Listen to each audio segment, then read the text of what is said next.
Olá, queridos irmãos e amigos, cá estamos uma vez mais para uma nova recapitulação da lição, a penúltima lição deste trimestre, que é um tema, aliás, muito interessante também, gerir em tempos difíceis. Às vezes já é um grande desafio gerir em tempos normais, Normais. quanto mais em tempos difíceis, não é, irmão?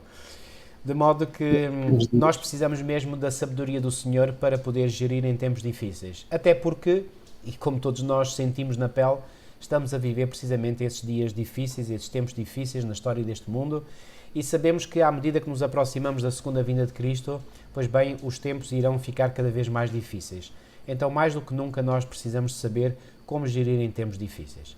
Irmão, vou-lhe pedir, por favor, que possa fazer uma oração para nós iniciarmos a nossa reflexão sobre este tema. Muito obrigado. Obrigado, Pai, pela vida e a saúde que nos dás.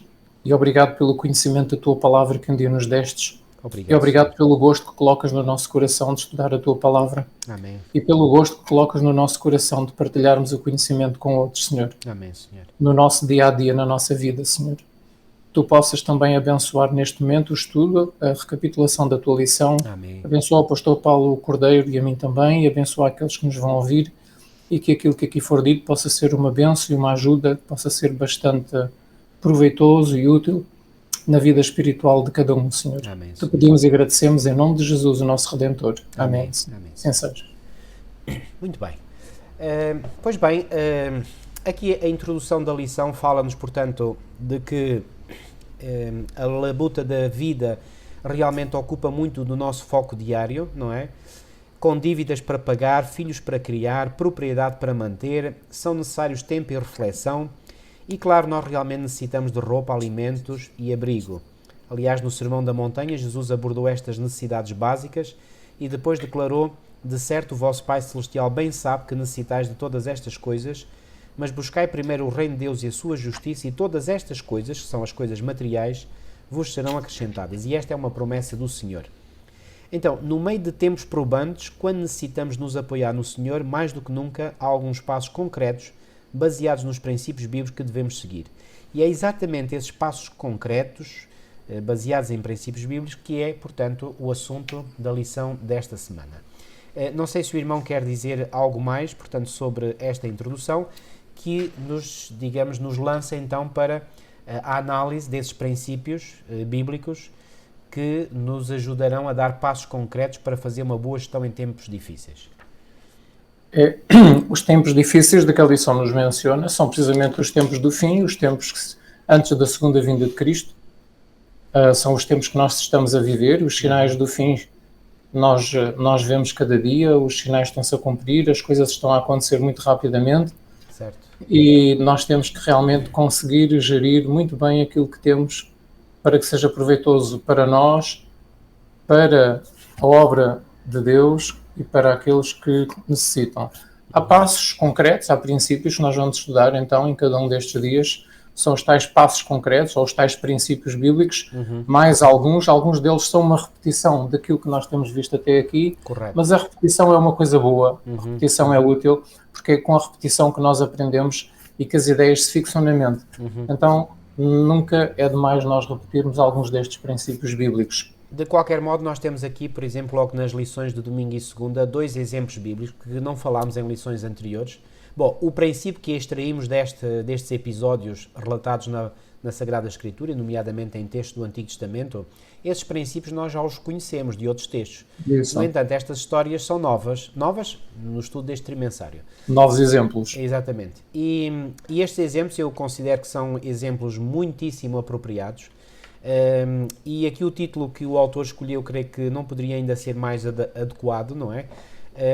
Na lição de domingo, por Deus primeiro, e foi isso exatamente que Josafá, um rei temente a Deus, fez, embora ele no final da sua vida fizesse uma aliança com o rei de Israel que não deveria ter feito, não é? E a Bíblia menciona, no próprio capítulo que analisámos, em 2 de Coríntios 20, 2 de Crónicas, perdão, 2 de Crónicas capítulo 20, mas seja como for, portanto, o reinado deste rei, que foi um reinado que durou 25 anos, foi essencialmente um reinado positivo.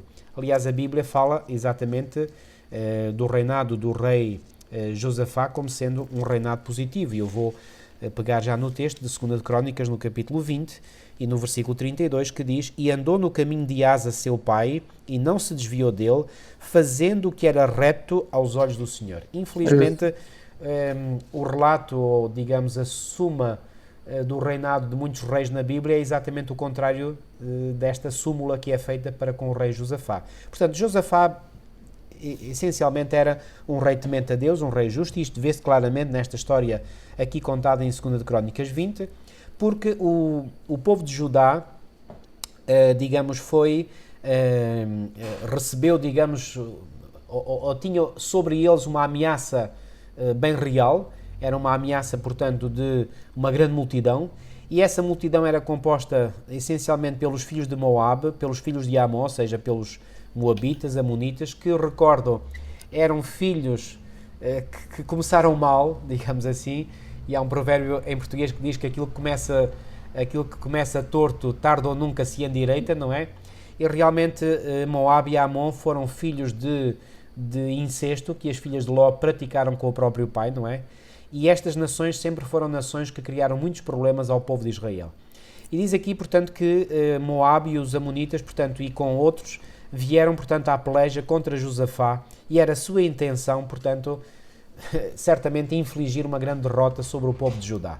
E Josafá, quando se apercebeu disso, portanto, e quando lhe disseram, versículo 2, estou a ler em 2 de Crónicas 22, então vieram alguns que deram aviso a Josafá, dizendo: Vem contra ti uma grande multidão de além do mar, este mar era o Mar Morto, e da Síria, portanto, do lado oriental, ao território de Judá, e estes já estão em Atson Tamar, que é En-Gedi. En-Gedi é uma localidade que ficava ali perto do Mar Morto.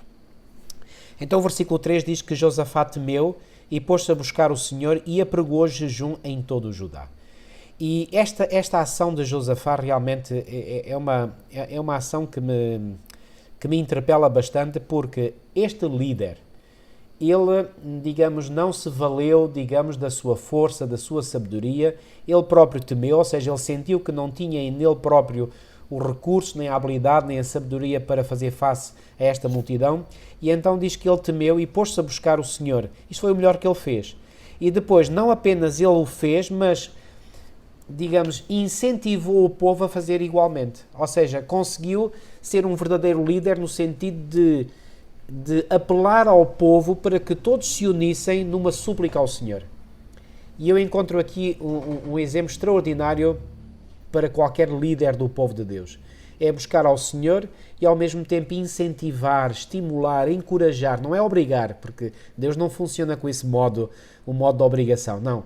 É através do apelo, é através dos conselhos, do estímulo, não é? Para que o povo fizesse o mesmo. E o povo fez. E no versículo 4 diz: E Judá se ajuntou para pedir socorro ao Senhor. Também de todas as cidades de Judá vieram para buscarem ao Senhor. Ou seja, houve aqui uma união completa entre o intento do rei, a intenção do rei e o povo, portanto, liderado por este rei. Estavam em sintonia. Estavam em sintonia, exatamente. E isto é muito significativo, porque há um texto, e eu vou ler isto e já lhe vou dar a palavra, irmão, em Mateus no capítulo 18, em que o Senhor Jesus disse o seguinte, portanto, Mateus capítulo 18 e no versículo 19, que diz assim: Também vos digo que se 2 de vós concordarem na terra acerca de qualquer coisa que pedirem, isso lhes será feito por meu Pai que está nos céus. Maravilhoso, não é? Hã? Portanto, também vos digo que se 2 de vós concordarem na terra, ou seja, se houver unidade entre dois, e se eles fizerem um pedido em uníssono entre eles ao Pai, Jesus prometeu que isso lhes será feito por meu Pai que está nos céus. Ora, neste caso não foram apenas 2. Foi um rei e toda a nação. Então, será que Deus iria ficar surdo a um apelo destes? É óbvio que não. Exatamente. O povo estava habituado a segui-lo. Ele habituou o povo a buscar o Senhor em situações de crise. Ele habituou o povo a apegar-se à palavra de Deus, a estudar, a aprender a vontade de Deus e a cumprir. E o povo estava habituado, e assim que o rei convocou, o povo apareceu, porque estavam habituados a trabalhar em conjunto. Uhum. E o interessante aqui é que o versículo diz que, o versículo 3 do capítulo 20 de 2 de Crónicas, capítulo 20, versículo 3, diz que ele teve medo, dizem algumas traduções. Certo. Teve medo. E algumas traduções dizem ele temeu. Teve grande temor. No sentido de ter medo, sim. Exatamente, temeu e pôs-se então a buscar o Senhor. Ora, nós sabemos também que ele tinha levado alguns anos a preparar o seu exército para aquilo que pudesse acontecer no futuro.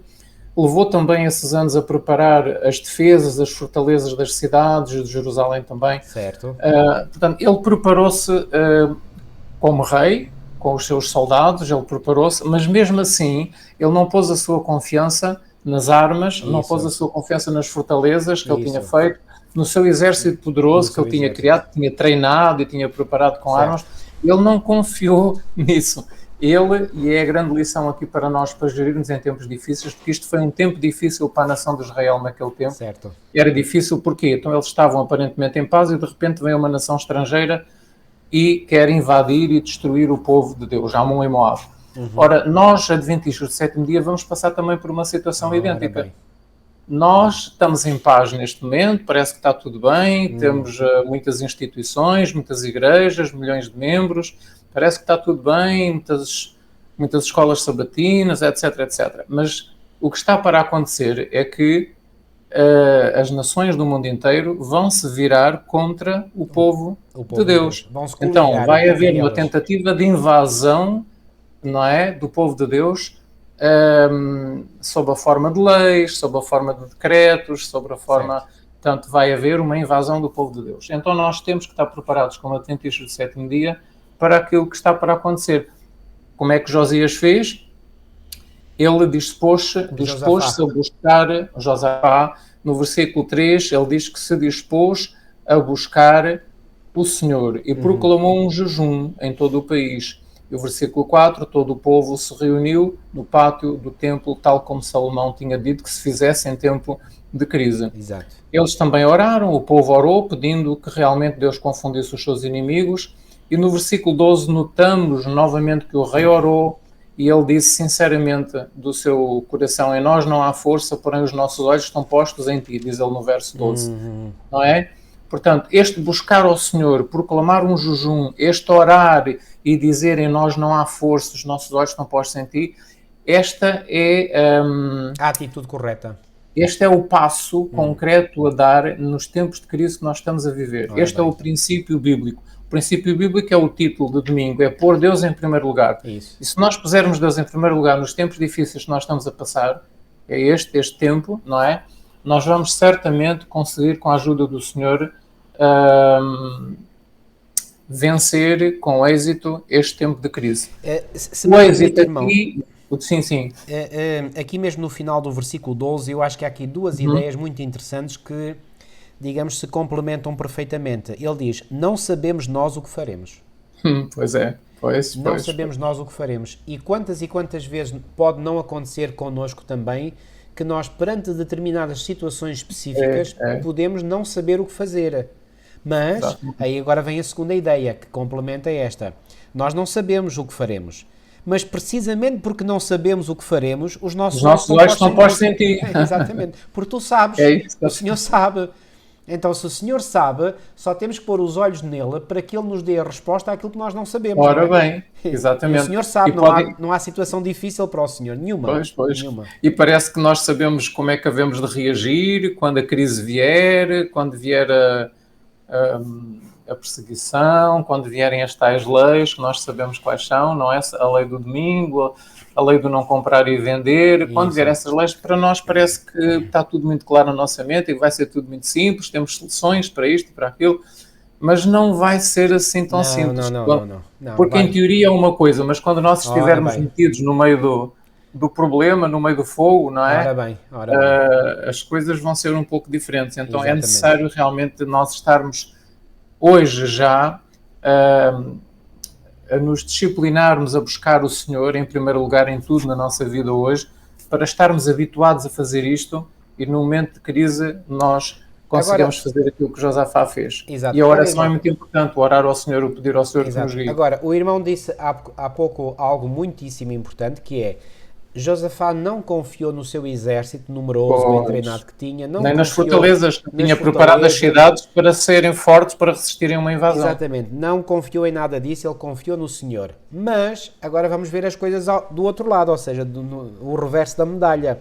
Apesar de ele confiar ao Senhor, ele não ficou quieto, de braços parados, acreditando que Deus faria tudo. Ele fez a sua parte. E Ele isto também é fez uma a lição sua- para nós. Exatamente. Ou seja, a exatamente. confiança em Deus não anula aquilo que nós devemos Isso. fazer, ou seja, aquilo que está ao nosso alcance como seres humanos fazer. Ou seja, ele fez a sua Exatamente. parte. Agora, apesar de ter feito a sua parte do melhor que ele pôde, do melhor que ele sabia, mesmo assim, ele achava que estava tudo muito aquém, não é, Isso. do desafio que a situação punha. Pois, E então era um ele aí desafio. confiou totalmente no Senhor. Então, que lição é que isto dá para nós? A lição é a seguinte, para mim é muito clara. Nós devemos fazer tudo o que está ao nosso alcance para nos prepararmos, mas mesmo assim estaremos aquém, digamos, do desafio que iremos encontrar pela frente. Mas se nós tivermos feito a nossa parte, o Senhor olhará para nós dizendo, olha, Isso. o José Eloy, o Paulo Cordeiro, Honrará. este meu filho, a minha filha, fizeram a sua parte, empenharam-se e, portanto, eu vou ajudá-los porque eles estão Isso. comprometidos.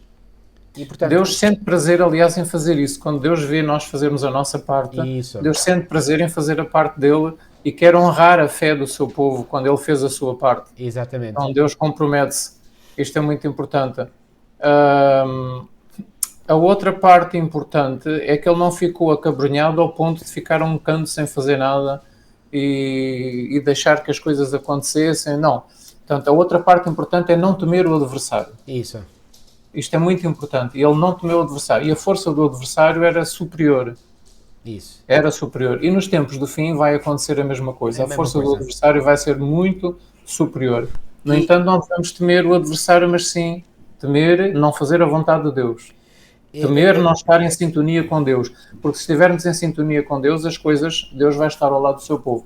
Mesmo dando o seu testemunho, como mártires, ou dando a sua vida, se é essa a vontade de Deus, não é?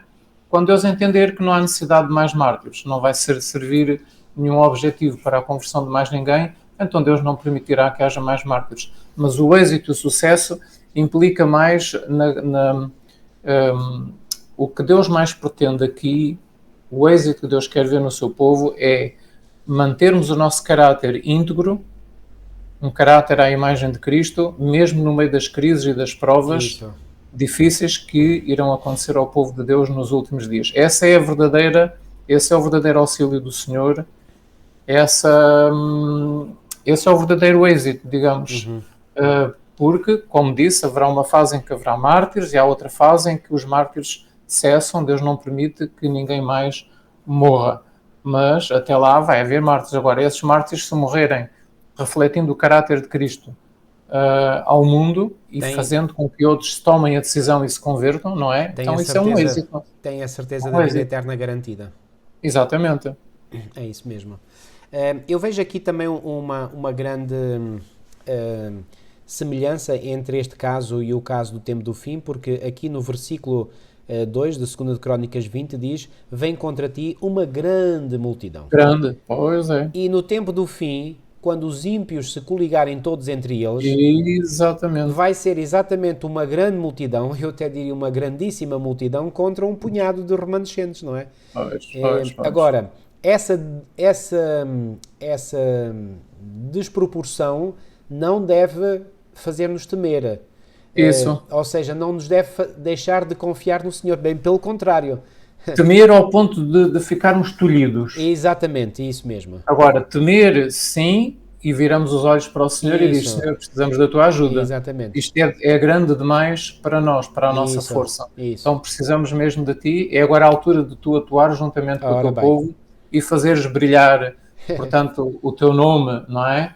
Então, não é temer ficar tolhido, exatamente. Não. É um temer que nos leva a olhar para Deus. Depois de eles terem feito, digamos, em conjunto estes pedidos encarecidos ao Senhor, para que o Senhor, por exemplo, no versículo 15, disse: dai ouvidos todo o Judá e vós, moradores de Jerusalém, e tu, ó rei Josafá, assim o Senhor vos diz. Isto foi o que disse um Mas profeta... isto, ó irmão, há aqui um ponto importante. Antes do diga. versículo 15, o versículo 14 tem um ponto extremamente importante. Porque aconteceu algo no versículo 14 que foi fruto desta oração em conjunto Exatamente. do povo e do rei, de Eu todo ia o dizer Judá. ao contrário, ia dizer que aquilo que foi dito no versículo 15 foi dito por um profeta que tinha sido suscitado por Deus. Ou seja, mas diga, o Espírito irmão. do Senhor só veio sobre o homem de Deus, o Espírito do Senhor só veio, só fez este trabalho, porque o rei se consagrou a Deus e o povo se consagrou a Deus. Isso mesmo. Então o Espírito do Senhor veio. Então agora já tinha um profeta a falar com eles. Exatamente. O Senhor enviou um profeta. Agora foi escolhido naquele momento, não é? Exatamente. Exatamente. Foi escolhido por Deus. E Jaziel disse: dai ouvidos todo o Judá e vós, moradores de Jerusalém, e tu, ó rei Josafá, assim o Senhor vos diz: não temais, nem vos assusteis, por causa desta grande multidão, pois a peleja não é vossa, senão de Deus. Então, aqui vem a resposta à oração deles, exatamente. Não é? Então, Deus manda ao seu profeta para não temerem, porque a luta, a guerra é de Deus. É isso. E então vêm as instruções, a partir do verso 16, as instruções, como é que eles haviam de proceder, não é? Amanhã descereis contra eles, eis que sobem pela ladeira de Ziz, e os achareis no fim do vale, diante do deserto de Jeruel. Nesta peleja, e aqui o que é dito no versículo 17 é também fantástico, nesta peleja não tereis que pelejar. Isto é maravilhoso. Isto é incrível, quer dizer, não tereis que pelejar, ou seja, não, deixem-me estar quietinhos, em pé, e vede a salvação do Senhor para convosco, ó Judá e Jerusalém. Não temais, nem vos assusteis. Amanhã saí-lhes ao encontro, porque o Senhor será convosco. Uau, isto é fantástico. Diz parai, está em pé e vede. Ou seja, só tinham que observar e ver aquilo que o Senhor ia fazer. É fenomenal. Realmente aquilo que o Senhor faz pelo seu povo, quando este faz a sua parte, entregando-se de alma e coração ao Senhor. Então diz aqui, portanto, que Josafá se prostrou com o rosto em terra, e todo o Judá e os moradores de Jerusalém se lançaram perante o Senhor, adorando ao Senhor, e levantaram-se os levitas, dos filhos dos coatitas e dos filhos dos coratitas, para louvarem ao Senhor Deus de Israel em voz muito alta. E este louvor, é preciso aqui enfatizar um ponto muito importante. Este louvor foi antes da vitória. Portanto, ainda aqui não havia sinais evidentes de que havia uma vitória. Foi cânticos pela fé. Pela fé, exatamente. Pela fé eles viam o resultado da batalha. Ora bem, portanto, este louvor foi um louvor que foi dado pela fé. Exatamente. Então, mas a Bíblia não diz que sem fé é impossível agradar a Deus? E que o justo viverá pela fé? Portanto, este povo, neste momento, agiu por genuína fé. E portanto, eles fizeram no profeta. Isto. Acreditou no profeta, nas palavras do profeta. Exatamente. Acreditaram que aquele homem tinha sido suscitado pelo Espírito de Deus para os aconselhar, para os guiar, para lhes dar força, para lhes dar ânimo. Eles acreditaram, não é? Creram que Deus estava ali, que respondeu às orações. Muito bem, muito bem. Cântico de fé, muito importante. Como faz aqui, como aqui na lição domingo, vem aqui na pergunta final, que importância especial deveria este texto ter para os adventistas do sétimo dia? E eu aproveito já a dizer que, portanto, nós como adventistas do sétimo dia, se verdadeiramente queremos ser povo do Senhor, nós temos que acreditar nos profetas que Deus suscitou ao longo dos tempos e particularmente neste tempo do fim, porque aquilo que Deus tem revelado à sua profetisa do tempo do fim é de uma extrema importância, porque desculpem-me a expressão, está a papinha toda feita. Pois. Ou seja, aquilo que na Bíblia às vezes parece mais difícil de compreendermos, não é se nós estudarmos a fundo, mas naquilo que Deus revelou à sua serva Ellen White, digamos, vem lá, digamos, é a papinha toda feita. Pronto, eu não consigo encontrar outra expressão para exprimir o meu pensamento. Está claro, ali não há... Está clarinho, não há dúvidas. É pão, queijo, como se costuma dizer também, não há pronto, digamos, é como se fossem, olha, é como um GPS que indica as direções exatas e específicas que nós devemos seguir. Vira à direita, vira à esquerda, vai em frente. Não há dúvida que os adventistas do sétimo dia são um povo privilegiado. Privilegiadíssimo. Porque Deus deu ao seu povo dos últimos dias uma profetisa, uma mensageira, exatamente. tal como o povo de Israel tinha no passado, no Antigo Testamento, e é um privilégio no século XIX e no século XX, nós temos tido isto. Exatamente. Não é? E agora já no século E XXI. esta pessoa é tão especial, que até mesmo pastores e teólogos de outras igrejas Exato. cristãs leem os seus livros, leem os seus escritos e aprendem Exatamente. com o que está ali E escrito aprendem, e sentem exatamente. que aquilo é enviado de Deus, sentem que aquilo Exatamente. veio de Deus, aquelas mensagens.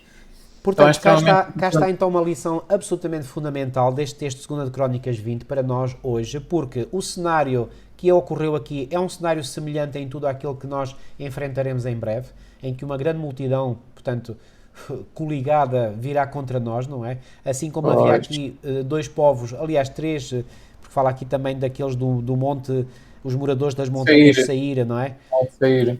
Portanto, eram três povos coligados. E é interessante que no tempo do fim haverá também três forças coligadas contra nós. As forças do dragão, da besta e do falso profeta. Interessante. Portanto, Três. há aqui semelhanças muito interessantes mesmo. E, portanto, para nós podermos fazer face a essa coligação de três forças, dessa tríplice aliança ímpia, não é? Nós temos que confiar nas palavras do profeta. Não há volta a dar. Não há volta Olhar a dar. para Deus, pôr Deus em Exatamente. primeiro lugar, e quando nós pomos Deus em primeiro lugar, o Senhor desvia a nossa atenção para os escritos dos profetas e está ali as instruções para nós seguirmos. Agora, uma coisa é certa. Se há alguém, eu tenho dito isto já há muitos anos que eu digo isto, segundo o texto de Apocalipse 12:17, está ali a descrição, portanto, das características que caracterizam o remanescente no tempo do fim. E uma das características é que guarda os mandamentos de Deus, a outra é que tem o testemunho de Jesus. E esse testemunho de Jesus é o Espírito de Profecia, segundo Apocalipse 19:10. Se alguém rejeita o Espírito de Profecia, essa pessoa não pode fazer parte do remanescente. Não faz parte. Não está a cumprir Não as faz. duas condições, as duas Exatamente. características que descrevem, que identificam o povo de Deus nos últimos dias. Portanto, não pode fazer parte do remanescente. Não é. Portanto, isto é algo muito sério. E quando eu vejo alguém dentro da nossa igreja pondo em causa ou pondo em dúvida o Espírito de Profecia, isso é gravíssimo. Isso é muitíssimo grave. Porque isso não é pôr em causa Ellen White em si, é pôr em causa o próprio Deus. E quem põe em causa o próprio Deus está-se a colocar num terreno perigosíssimo. Está a rejeitar a obra do Espírito Santo Exatamente. dentro da igreja remanescente dos últimos dias. E isso pode levar, e certamente levará, a menos que a pessoa se arrependa profundamente, ao pecado contra o Espírito Santo. E vai fazer, e outra consequência é quem rejeita o Espírito de Profecia acaba por rejeitar partes da Bíblia. Exatamente. Sem Portanto, dúvida. deixa de aceitar a Bíblia toda como revelação da parte de Deus. É verdade. E começa a criticar e dizer que certos livros ou capítulos não são inspirados pelo Espírito Santo, foi acrescentado pelo autor, porque não sei o quê, isto e aquilo, acabam por rejeitar parte da Bíblia. E há um argumento muito subtil que hoje se ouve cada vez mais, é, por exemplo, dizer Paulo disse o que disse porque ele foi inspirado pela cultura da sua época. Pois. Ele escreveu isso porque na sua época a cultura era assim. E eu faço a pergunta, então mas Paulo foi inspirado pela cultura da sua época ou foi inspirado por Deus? Pois, exatamente. Esta é que é a grande questão, não é? E, portanto, se nós acreditamos que Paulo foi... Sabe, irmão, o inimigo é muito subtil. O que se passa é que essas pessoas que dizem que Paulo foi inspirado pela cultura da sua época, na realidade, eles mesmos é que estão a ser inspirados pela cultura da nossa época. Pois. Mas é isso mesmo. Pois, é isso mesmo. E, portanto, voltam as coisas ao contrário, quer dizer, e quando nós estudamos a palavra de Deus a fundo, nós então é que nos apercebemos que isto é uma jogada do inimigo, não é? E, portanto, nós não devemos, porque se nós acreditamos, e depois há outro problema, é que se Paulo foi influenciado pela cultura da sua época, em algumas coisas que disse, porque dizem que não é em tudo, em muitas coisas ele foi inspirado por Deus, noutras foi inspirado pela cultura da sua época. Mas se em algumas coisas foi inspirado pela cultura da sua época, agora levanta-se aqui outro grande problema. Que coisas são essas em que Paulo foi inspirado pela cultura da sua época? E quem é que decide? Quais coisas são? Exatamente. Qual é o critério para nós fazermos a distinção entre o que foi inspirado por Deus e o que foi inspirado pela cultura? Isto é gravíssimo. Isto que levanta um problema gravíssimo. O teólogo A diz, não é isto. O teólogo B diz, não é aquilo. O teólogo C diz, não é aquilo. Então, em qual deles, qual é... Portanto, ou nós nos agarramos a um pleno sola Scriptura e, portanto, acreditamos que toda a Escritura é divinamente inspirada e então admitimos que tudo o que um autor bíblico diz foi inspirado por Deus e não pela cultura da sua época. Ponto final, parágrafo. Acabou. E, portanto, o que acontece, repito, é que alguns do nosso tempo é que estão a ser influenciados pela cultura da nossa época. E então dizem depois, transferem o problema deles, ou projetam o problema deles para os autores bíblicos. Exato. Isto é terrível. Aliás, como Satanás costuma fazer, ele projeta os seus problemas para Deus. E depois põe em Deus, entre aspas, porque na realidade não consegue pôr, não é? Mas projeta em Deus os seus próprios atributos de caráter. E ele é especialista em fazer isto. Bom, irmão, vamos passar à lição... Esta frase então, é muito importante que nós, adventistas do sétimo dia, memorizemos este versículo 20. 2 de Crónicas, capítulo 20, versículo 20. Temos que memorizar parte deste versículo. Exatamente. E é assim, credo no Senhor, vosso Deus, e estareis seguros. Credo nos seus profetas e prosperareis. Exatamente. Então, crede em Ellen White e prosperareis. Exatamente. Se não crermos em Ellen White, porque tudo o que ela escreveu veio da parte do Senhor, não prosperaremos. Exatamente. Então é extremamente importante nos tempos que estamos a viver, nós lermos, estudarmos, aprendermos e pormos em prática o que está nos escritos de Ellen White. E outra coisa...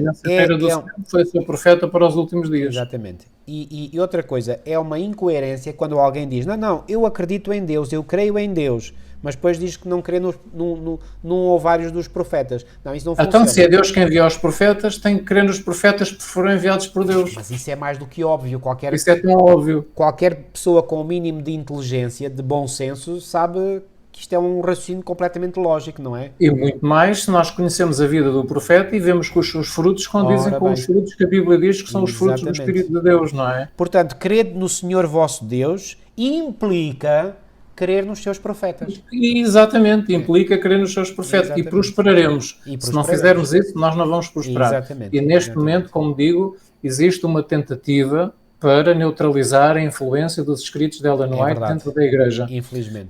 Existe uma tentativa para neutralizar. E essa tentativa vem não só da parte dos membros de igreja, mas vai muito mais alto. Vai.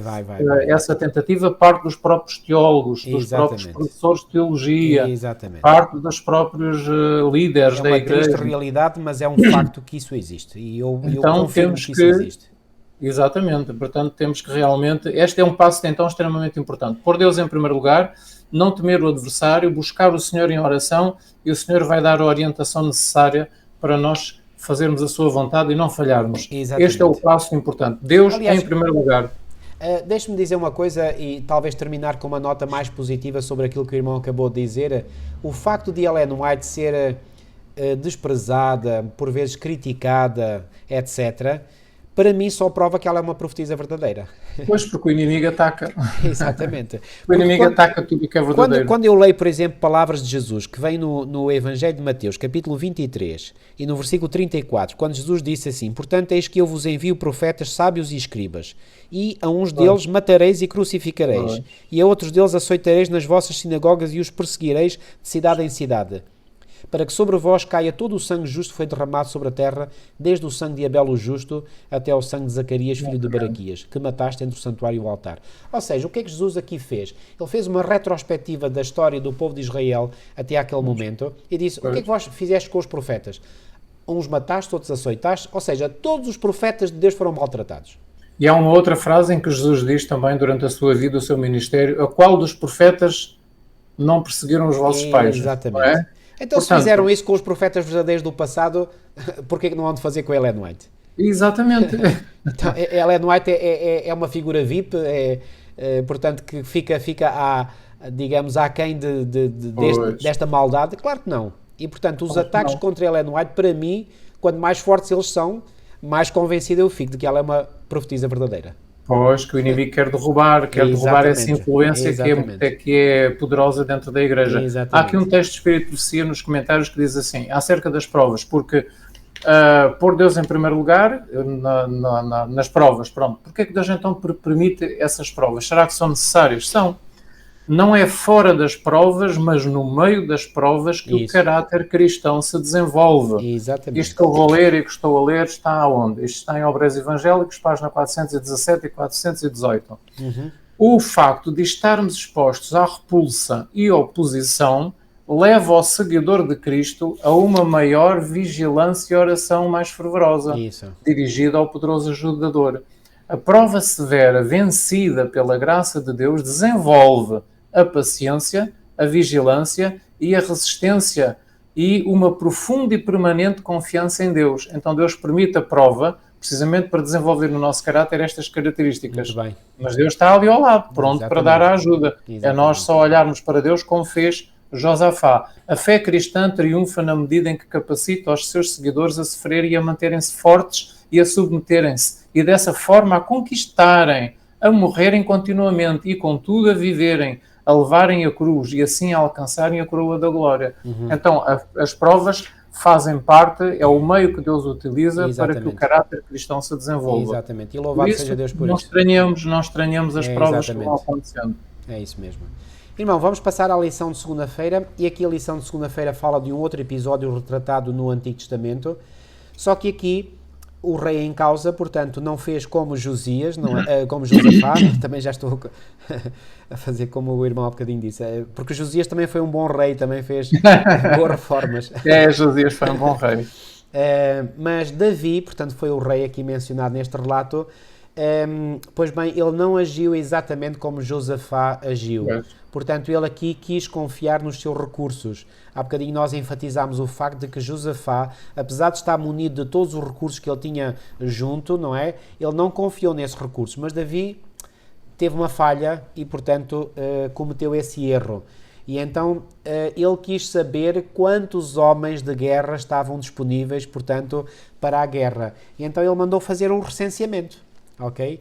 E é interessante que Joabe, que era digamos, o seu comandante-chefe das Forças Armadas, até se opôs a Davi dizendo que ele não deveria fazer isso, mas certamente que Davi insistiu, não é?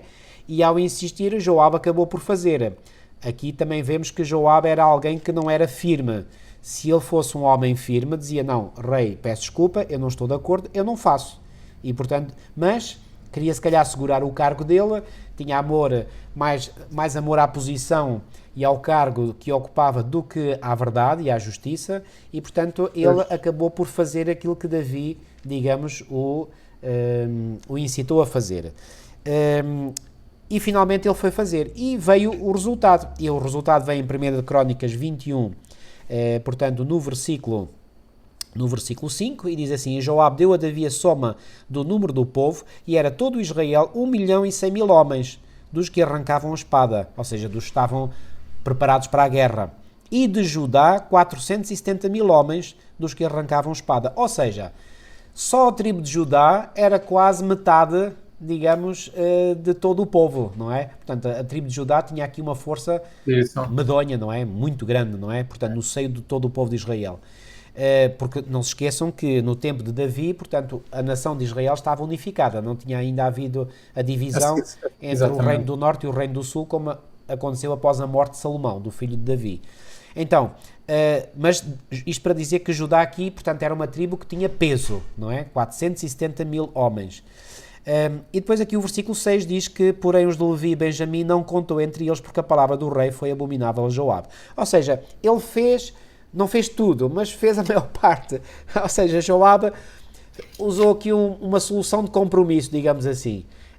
E isto, eu estou a falar assim de Joabe porque quando eu penso, por exemplo, na posição que Joabe teve quando Davi lhe pediu que pusesse Urias à frente da batalha, Joabe não foi um homem íntegro. Não foi um homem que se deixou guiar pela sua consciência. Ele já tinha um currículo sujo. Ele já tinha, portanto, um registro criminal no seu passado, não é? Portanto, e isto nos ajuda a identificar um homem que era dúbio, não era firme, não era constante em momentos-chave. E na liderança, sobretudo, é importante isto, que os líderes, em momentos-chave, quando veem que um princípio está em causa, não devem ceder nada nesse princípio. Devem manter-se, não importa as ameaças, não importa o que digam, se há um princípio que está em causa, esse princípio tem que ser defendido com unhas e dentes, entre aspas, e, portanto, não pode ceder em princípios. Não interessa o amor digamos, à posição, à função, não importa. Há princípios a defender e esses princípios devem ser estritamente defendidos. E Joabe, Pois. infelizmente, não foi um homem desses. E Davi, neste caso, também não foi. Verdade seja dita, não é? E aproveito para dizer que uma das coisas que eu mais aprecio na Bíblia é que a Bíblia conta a realidade como ela foi, de forma nua e O bom crua. e o mau. Ou seja, não encobre os erros e as falhas de homens de É. Deus. Porque Davi era um homem de Deus. Foi um homem de Deus. E, no entanto, Davi teve falhas enormes. E esta foi uma delas. Bom, a maior falha de todas foi com o caso da mulher de Urias, não é? Mas aqui também foi uma falha grande. Felizmente que Davi era humilde o suficiente e aqui ele veio a reconhecer que, portanto, que errou. Porque mais à frente, portanto, vai dizer no versículo 8, diz aqui, então disse Davi a Deus, gravemente pequei em fazer tal coisa, porém agora se é servido tirar a iniquidade de teu servo, porque obrei muito loucamente. Quer aqui, quer no caso da mulher de Urias, portanto, Davi foi humilde o suficiente para reconhecer que errou. E quando nós reconhecemos que erramos, bom, é uma coisa boa, mas melhor seria não termos errado. Pois, Não é? não, Melhor não ter seria dado não esse termos passo. errado, não é? E Davi poderia aqui, digamos, mas diz-nos aqui no início do capítulo 21 que Satanás se levantou contra Israel e incitou Davi a numerar em Israel. Isto é terrível. Satanás está sempre por detrás destas quedas dos homens de Deus, não é? Porquê é que ele não se apercebeu que era Satanás? Pois, boa pergunta, irmão. Boa Há pergunta. aqui um texto de Espírito de Profecia, em Spiritual Gifts, volume 4a, página 92, que diz assim: Davi na sua prosperidade, e nós aqui estamos, este capítulo 14 de 1 de Samuel é Davi na sua prosperidade. Davi na sua prosperidade não conservou aquela humildade de caráter e confiança em Deus que caracterizaram a primeira parte da sua vida. Aqui está a explicação. Pois. Ele olhava para as adições do reino com orgulho, portanto, o reino foi crescendo, ele foi adicionando isto e aquilo ao seu reino, Isso. e essas adições ao seu reino, ele olhava para tudo isso com orgulho. Isso. E contrastava a sua condição de prosperidade, daquela altura, com os poucos números e a pouca força que tinha quando ascendeu ao trono, recebendo a glória para si mesmo. Portanto, nesta ocasião da sua vida, ele já estava a receber a glória para si mesmo. Isso.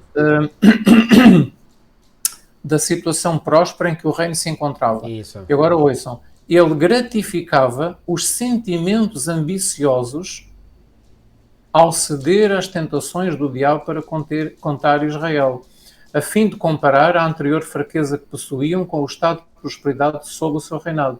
Isto desagradou a Deus, foi contra a sua ordem expressa. Isto levaria Israel a confiar na força dos seus números em vez de no Deus vivo. Porquê é que Deus não queria que ele tivesse feito isto? Porque isto levaria o povo a confiar na força dos seus números em vez na força de Deus, como tinham estado habituados a fazer até ali, confiar na força de Deus para os ajudar, para os salvar, para os conduzir. Ou E a seja, foi atenção uma situação deles, a fé seria desviada para eles, não para Exatamente. Deus. Ou seja, foi uma situação portanto, que foi ao contrário daquilo que aconteceu com Josafá. Sim. Com Josafá, portanto, Isso, Josafá levou isso. o povo a confiar em Deus, não nos recursos que tinham. E Aqui isto foi era o um contrário. esquema do inimigo para levar o povo a desviar os olhos para si próprios, para Exatamente. eles mesmos, e confiarem na sua força e não na força de Deus. Então, aqui nesta fase da sua vida, ele já não estava humilde. Isso. Ele olhava para si com orgulho, e olhava para o seu império com orgulho. Mais ou menos um pouquinho como Nabucodonosor. Não fui eu que construí esta Babilónia? Isso. Portanto, é mais ou menos este espírito que Davi tinha Mas aqui nesta felizmente altura. que esse orgulho, quando eu há bocadinho disse que Davi tinha a humildade para reconhecer que errou. Bom, é verdade. Ou seja, era um orgulho que não foi tão prejudicial como foi no caso de Saul, não é? Não. Que no caso de Saul, portanto, o orgulho levou mesmo digamos, à perdição de Saul. E no caso de Davi, não. Não, Ou seja, foi reconheceu um a orgulho tempo. contido. Exatamente, ele reconheceu a tempo o caminho que estava a seguir e ele abandonou os sentimentos ambiciosos que ele já começava a ter nesta altura. Exatamente. A tal falta de humildade, os sentimentos ambiciosos, o orgulho. Portanto, ele depois reconheceu, apercebeu-se do que estava a fazer e arrependeu-se perante o Senhor. Exatamente. Mas vejam como o inimigo pode atuar. Portanto, assim como ele atuou na vida do povo de Israel naquele tempo e na mente do rei, o inimigo pode atuar da mesma maneira na Igreja Adventista do Sétimo Dia e pode atuar da mesma maneira nos líderes que Claro que conduzem a Igreja Adventista do Sétimo Dia. Claro que sim. há decisões que podem tomar, que são decisões inspiradas pelo inimigo para que certos resultados sejam alcançados que não são aqueles que Deus queria. Exatamente. Então os líderes têm que manter uma comunhão muito grande com Deus, muita oração, para que se apercebam rapidamente, facilmente, se determinada ideia vem de Deus ou vem do inimigo. Exatamente. Portanto, é fundamental, realmente, aqui é uma lição. E não podemos nunca pensar que os líderes ou a igreja são infalíveis. Exatamente. Isso é um conceito demoníaco. É um conceito demoníaco, apesar de alguns ainda dizerem, não é, que a igreja é infalível, a igreja não erra, não. Isso é o conceito católico romano, não é o conceito adventista. São ideias inquisitoriais, são ideias... Exatamente. São ideias... O que é infalível é a palavra de Deus. Essa sim é infalível. Agora a igreja não é infalível. E, não. E os líderes muito menos. Tanto que não é que ela tem falhado ao longo da história. Claro, exatamente. Né? Então é preciso uma ligação muito íntima e constante com Deus para realmente saber corrigir qualquer erro que entretanto se levante e se intrometa dentro do povo do Senhor. Então quais são os passos concretos aqui que nós podemos aprender com esta história de Davi?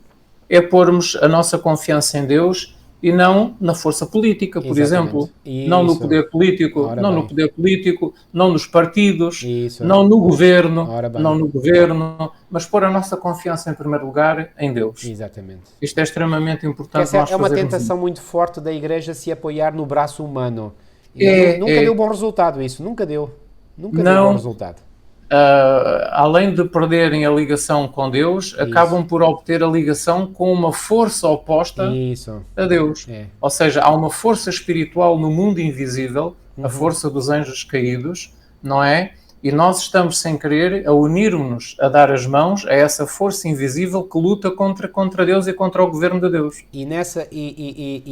Perdemos o apego a Deus e agarramos-nos a uma outra força sobrenatural que luta contra Deus. Exatamente. E uma das estratégias que o inimigo usa para levar esse plano avante é, por exemplo, através de ajudas financeiras, que vêm, por exemplo, de agências governamentais ou de outras agências quaisquer que elas sejam, não é? E com essa ajuda, que muitas vezes é bem prezada, bem aceita, aí vem um cavalo de Troia, ou um presente envenenado. Porquê? Porque com a ajuda financeira depois eles podem dispor e dizer-nos, olha, mas vocês têm que agir desta e desta maneira. Ou seja, estão a limitar-nos, estão a atar as nossas mãos e a impedir que sejamos nós, e às vezes eu já ouvi este argumento, não, nós recebemos o apoio financeiro, mas não cedemos em nenhum princípio. Aparentemente não, mas no fundo, quando nós depois vamos lá analisar um bocadinho mais a fundo, há sempre cedências, e às vezes até podem ser meras cedências psicológicas, para que mais tarde, pode na altura não acontecer, mas mais tarde, sem se aperceberem, de forma subtil, essas pessoas podem fazer-nos cair numa armadilha. E ao passo que, se nós conservarmos a nossa autonomia, a nossa independência, aí ninguém, manda em nós, por assim dizer. Ou seja, mantemos a nossa pureza e a nossa ligação com o céu. Portanto, esta tem sido, infelizmente, ao longo da história, foi sempre um grande desafio para o povo de Deus, para a Igreja, para o povo de Israel, de fazer alianças com poderes humanos. Com nações estrangeiras, com poderes políticos, Com poderes políticos, exatamente. Porque, pronto... Aliás, como é que a Igreja se corrompeu no início? Não foi por se aliar politicamente com o Império Romano?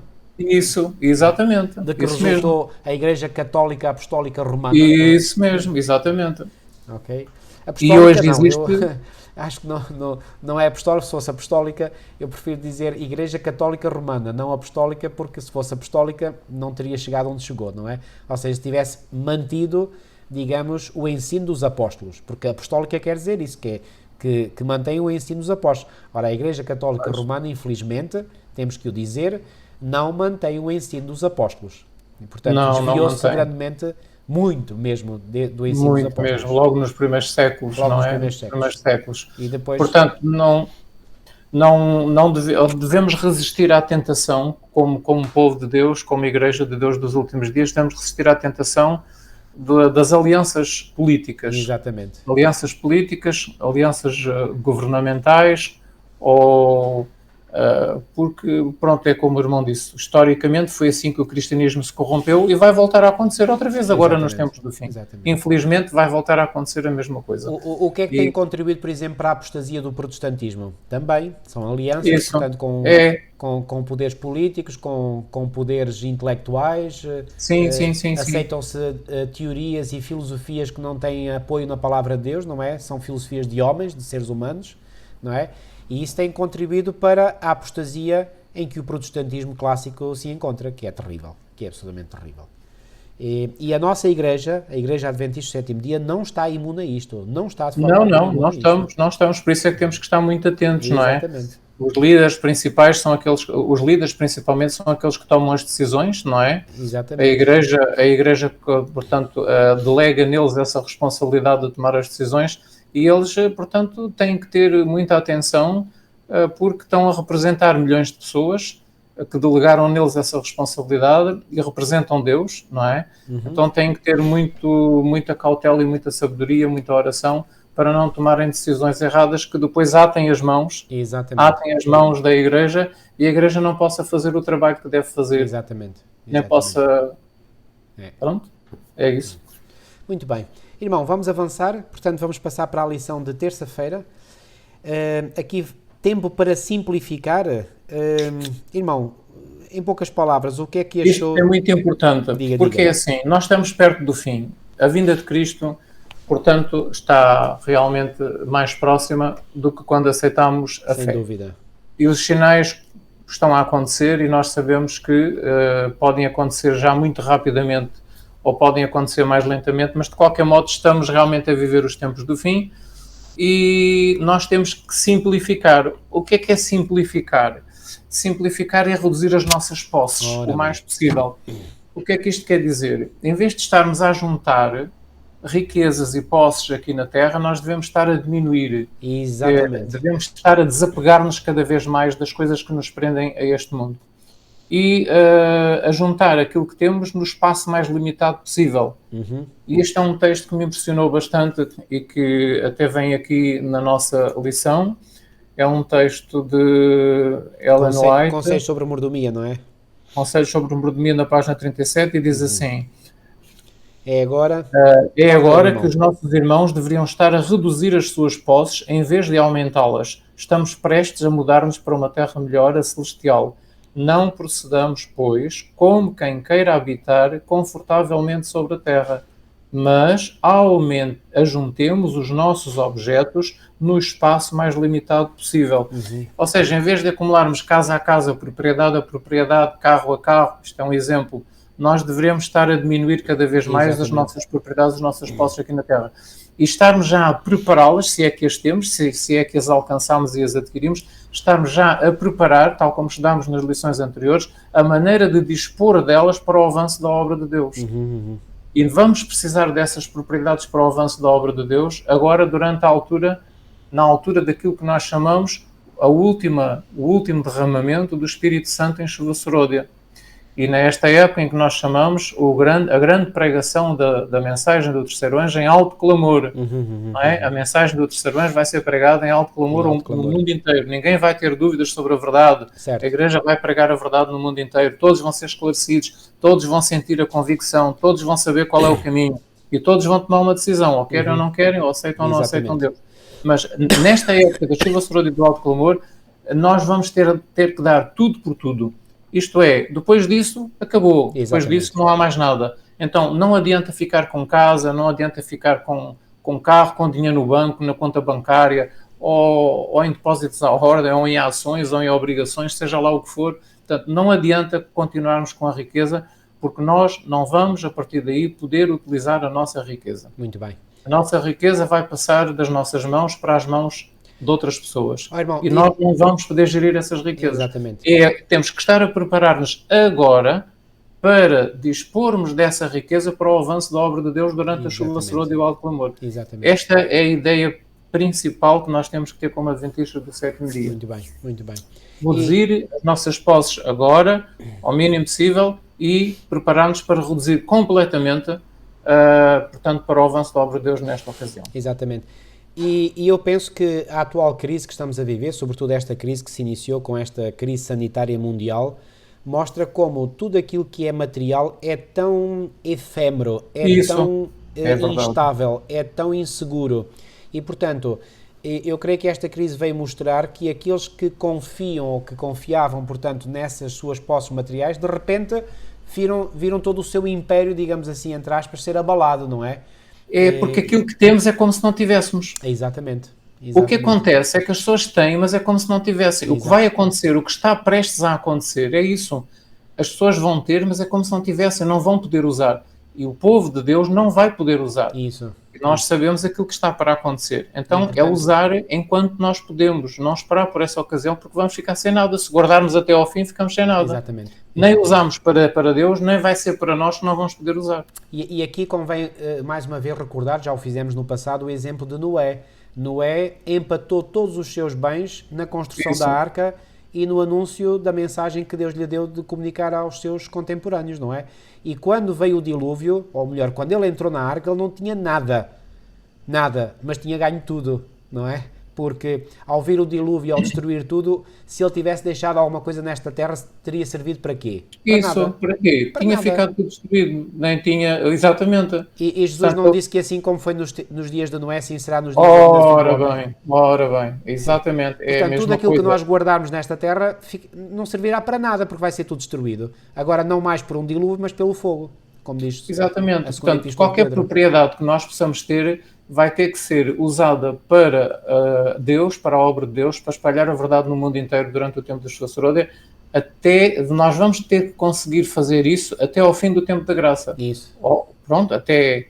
Porque quando terminar o tempo da graça, acabou. Aliás, o alto clamor está muito bem delimitado.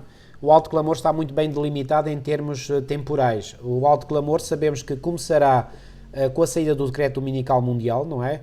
E terminará com o final do tempo da graça, não é? Porque quando sair o decreto dominical, repare bem, o povo de Deus, em resposta, digamos, a esse ataque satânico, vai agora responder dizendo: ei, gente, mundo, não é isto, mas sim isto. Mas é isto, exatamente, isso mesmo. Fundamentalmente é isso o alto clamor. Correto. Portanto, é uma resposta, portanto, do remanescente fiel à imposição mundial, global, das forças do mal que estão coligadas entre si. Correto, é isso mesmo. E querem fazer um atentado à lei de Deus, não é? Exatamente. E, portanto, é isso. E, portanto, temos que concentrar-nos. Sabe, irmão, eu ainda hoje eu estava a pensar, eu nunca fui aficionado do jogo de xadrez. Sei jogar, quer dizer, aprendi a jogar, mas nunca fui um especialista, nem pretendo ser, no jogo do xadrez. E o jogo do xadrez é um jogo que tem, ainda há pouco tempo escrevi um post e publiquei no meu perfil pessoal de Facebook sobre o título que dei, é o xadrez da vida. E o xadrez é um jogo que tem imensas combinações possíveis. São portanto, 10 elevado a 131, à potência de 131 possibilidades. Portanto, são imensas. E, portanto, quem sabe jogar xadrez, ou quem já jogou, sabe que, portanto, para se fazer uma jogada, tem que se ter em consideração muitas outras jogadas possíveis do adversário, não é? Sim. E, portanto, se nós fazemos uma jogada mal feita, pois bem, isso pode ser fatal para nós, não é? Ou podemos vir a perder terreno, não é? Em relação ao inimigo. Pois bem, nesta vida, irmão, nós estamos num autêntico jogo de xadrez. E este jogo de xadrez é jogado entre as forças do bem por um lado e as forças do mal por outro. E cada um de nós é chamado a posicionar-se neste jogo, neste conflito mundial, neste grande conflito. Ou nós tomamos partido por Deus, que é portanto, o chefe das forças sobrenaturais do bem, ou tomamos partido por Satanás, que é o chefe das forças sobrenaturais do mal. Não há meio termo. Não há um terceiro campo, só há estes dois. E as nossas decisões, hoje, estão a levar-nos ou para uma vitória ou para uma derrota. Exatamente. Isto é muito solene, é muito sério, isto. O checkmate será feito ou por Deus ou pelo inimigo, na vida de cada pessoa. Na vida de cada pessoa. Exatamente. Ou nós fazemos sabemos que Jesus já deu checkmate ao inimigo na cruz. Mas agora ele quer dar checkmate ao inimigo na vida de cada um de nós. Isso, na vida individual de cada crente. Exatamente. E uma característica interessante desse jogo do xadrez é que o poder político e o poder religioso andam de mãos dadas para atingir o objetivo. Exatamente. Eles querem fazer checkmate a Deus na pessoa do seu povo. Exato. Mas Deus vai fazer checkmate a eles. Anda ao rei, anda à rainha, anda ao bispo, portanto, a igreja e o Estado andam juntos. Andam juntos, é verdade. E, portanto, é interessante para atingir o objetivo. É isso mesmo. Mas lembro-me uma vez ter ouvido um pregador adventista ter usado também esta analogia do xadrez, e ele disse uma coisa que nunca mais me esqueci. Ele disse o seguinte: neste grande conflito há dois grandes jogadores em campo. É Deus por um lado e Satanás pelo outro. Pois. Satanás não sabe algumas jogadas que Deus vai fazer, mas Deus conhece todas as jogadas que o inimigo está a planear. Olha, esse pensamento é muito interessante. É fabuloso, é absolutamente fabuloso, porque Deus, repare, quando nós vemos, por exemplo, no livro de Daniel, não é? Aquela intriga que se gerou no reino, quando o rei Nabucodonosor teve aquele sonho e esqueceu-se do sonho e mandou chamar os sábios de Babilónia, e os sábios foram totalmente incapazes de revelar o segredo do sonho. Reparem, porque que de repente o rei mandou matar todos os sábios de Babilónia, o que incluía Daniel e os seus três companheiros, se Daniel e os seus três companheiros não tinham sido chamados à presença do rei? Porquê que eles haveriam de ser mortos? Quem é que estava por detrás deste decreto do rei? É óbvio que era o inimigo. É óbvio que era o inimigo. E porquê que era o inimigo? Por uma razão muito simples. É que o inimigo tinha-se apercebido do que é que tinha acontecido com Daniel e com os seus três companheiros durante aqueles 3 anos em que eles fizeram aquele curso na Universidade de Babilónia. E ao ver que eles se mantiveram fiéis a Deus e aos princípios de Deus, o inimigo deve ter seguramente pensado desta maneira: eu com estes 4 vou ter problemas. Sim. E à mínima chance, à mínima oportunidade, ele encontrou um meio de poder fazer o quê? Sim, de poder destruí-los. É isso. Ele estava à ocasião excelente para os... Mas Deus, que já sabia que Satanás iria fazer esse plano, também fez uma jogada no sentido de desfazer os planos do inimigo. Isto é fantástico quando nós estudamos a Bíblia nesta perspectiva. E parecia que não havia saída. Ou seja, estamos realmente num jogo mundial. E se nós tomamos... Agora é assim, Deus joga sempre segundo as regras. O Satanás faz muitas vezes batota, mas Deus nunca se afasta das regras. Por isso é que, se nós estamos com Deus, não podemos pensar que seremos vitoriosos fugindo a uma regra ou fugindo a outra regra. Nós temos que ser estritos na observância das regras. Porque se nós fazemos algo fora das regras, o inimigo cai em cima de nós e diz: tu... E ele vem logo acusar. Portanto, temos que ganhar o jogo, mas no respeito intransigente pelas regras do jogo. Exatamente. E essas regras do jogo são os 10 mandamentos da lei moral de Deus. Exatamente. Agora, porque é que a lição também nos diz que temos que simplificar? A nossa vida tem que ser simples, tem que ser uma vida simples. Porque o texto bíblico, a lição nos manda ler, 2 Pedro, capítulo 3, versículo 7, 10 e 12, dizem-nos que o dia do juízo, portanto, vai vir, não é? E os ímpios irão ser destruídos. A terra e as obras que nela há se fundirão, se queimarão, todos os elementos se vão derreter, se vão fundir, a crosta terrestre vai se fundir, nada do que existe à superfície da terra, na crosta terrestre, vai resistir ou vai ficar de pé, tudo vai ser fundido e derretido. Exato. Portanto, o dia do juízo é um dia com fogo. Então, se tudo vai perecer, se tudo vai ser queimado, se tudo vai ser fundido, se tudo vai ser derretido, porque é que nós estamos a guardar as nossas posses? Estamos a guardar para quê? Se vamos perder tudo, se não as usarmos para a obra de Deus, se não as usarmos para a pregação do Evangelho, isso vai servir para quê? Portanto, em vista disso, nós temos que simplificar a nossa vida, e aquilo que Deus nos dá, nós temos que aplicar na obra de Deus. Olha, uma das coisas que eu gosto muito de fazer é aplicar o dinheiro em livros. Comprar livros para distribuir. Eu, ao longo dos anos, ao longo da minha vida, desde a minha juventude, que eu sempre fiz assim, e sinto um prazer muito grande em fazer isso.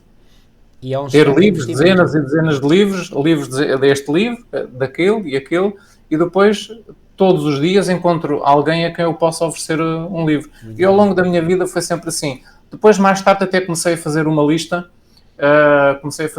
e tenho em computador dos nomes, as datas, o livro que ofereci, para eu saber, porque é assim, depois, passado 2 ou 3 anos, é tanta gente que eu já não me lembro que livro é que eu ofereci àquela pessoa, para não repetir, para não dar o mesmo livro.